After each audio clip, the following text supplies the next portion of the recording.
A news day is basically they try to replicate what it's like in industry, what it's like in a real newsroom. So you have different roles, like you have editor roles, you have a feature, you have a sports group, you have a news group, and they all try and produce stories throughout the day as if they would in a real newsroom. Days every Tuesday in second year, but I think they go up next year to 2 a week. Some parts I do enjoy of it because you are experiencing what it's like in a newsroom. You get the feel of working as a team. You all get to experience different roles. Like I've done sports for 2 weeks, I've been in the feature group, I've done infographics, I've done news, did that for a bit. So you get to experience all the different roles, but at the same time it is quite stressful because you're trying to get stories before the Tuesday.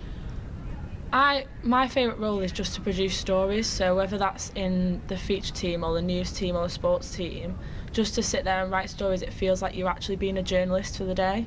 Whereas if you're on infographics or video, sometimes they can peter out a bit because not everyone needs video stuff because they could bring it in with them, like they've already done it. Some days you can have bad days, like everyone, where you don't get the story or the interview doesn't come back to you or you can't get in contact with somebody to make it a stronger story. But all you have to do is just keep ringing people, make sure you've got contacts every week, make sure you're trying to build the story and get it the best as it can be, whether that's involving video, infographic. You have the editor role, so they obviously put you in your place, they tell you what you've got to do for the day. If they have specific stories they want you to do, they'll tell you. But overall, you're kind of left to your own devices. Like, you do ask people for help, so say if you need a video and you can't go out that day, you just ask someone off the video team and say, oh, will you just nip into Manchester and go and film there? Or will you just go and take a picture of that? Or does anyone have anyone I can ring? Everyone sort of talks to each other. They don't just sit there with the headphones in and write on their own. I think at the beginning, when we first started them at the start of the year, nobody knew what to expect, so they kind of went a bit downhill because everyone was like looking at each other like, oh, what do we do? Because you kind of expect, when you get into second year, expected a lot more of than first year, which is quite a big leap. But at the same time, it's good to face that new challenge and think, right, this is what I've got to do. But we've had stories where we've had them come up and someone's done the same. So we've had double ups and they've gone up on Keys News and it's quite unprofessional.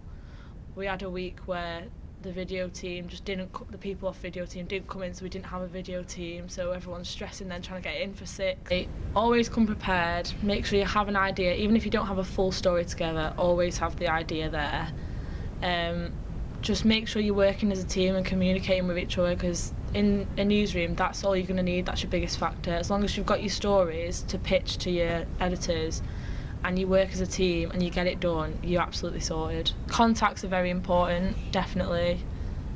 You definitely have to be very organised. I mean, I'm not a very organised person, so it's definitely taught me to get my act together. And just speaking to people, just don't be afraid to ask for help.